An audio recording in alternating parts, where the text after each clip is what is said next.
Okay, it's time for another update from Don Hammond's Arlington Weekly News. This is number 12 about town halls and testing.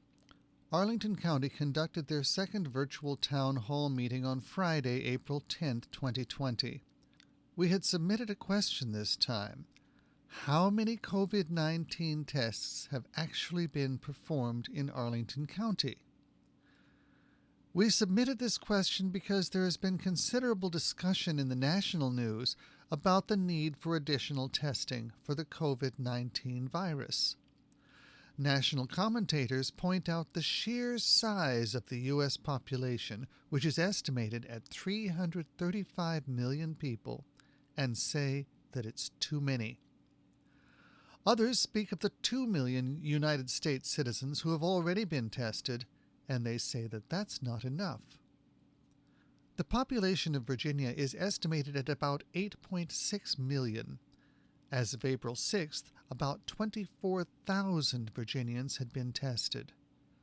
The population of Arlington County is estimated at about 236,000. We have not been able to determine how many Arlingtonians have been tested.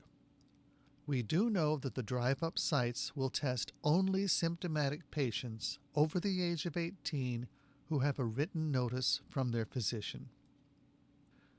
On the national scale, 2 million out of 335 million is only a little more than 0.5%.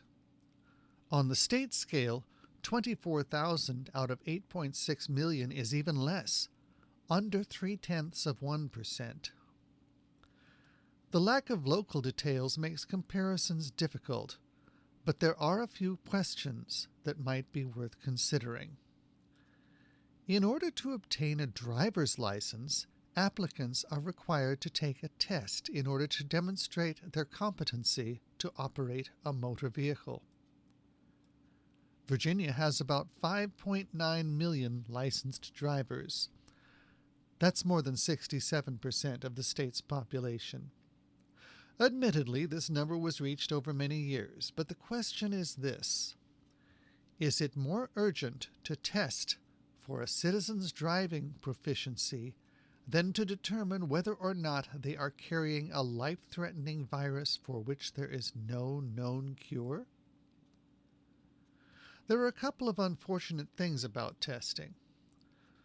First, even a 33% test rate might seem impressive, but if only 1 out of 3 people is tested, then the 2 untested persons could be carrying the virus and then infect the other one even though he tested negative at the time.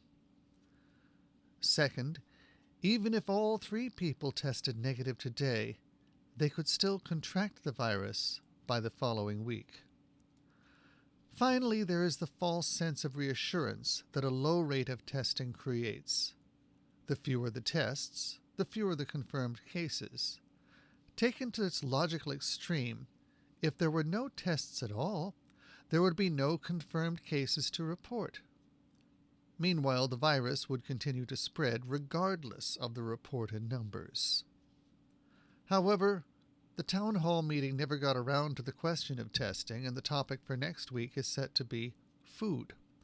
Still, it was a good meeting, apart from the people still complaining about the tennis courts being closed. We have all been called upon to give up some things when it might not seem strictly necessary, but complaining about it does not demonstrate the best community attitude. At any rate, the main topic of the current meeting was announced as business.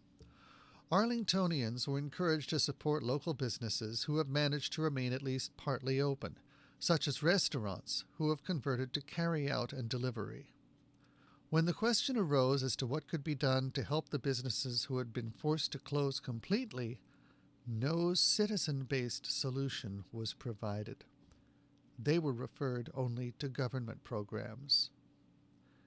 In a somewhat related story, the subject of limited supplies came up, but nobody mentioned the phrase toilet paper. Later, I discovered that the Safeway on Wilson Boulevard near Emerson Street had a fairly substantial supply, so perhaps that part of the crisis is over. Wishing you a happy Easter. Signing off.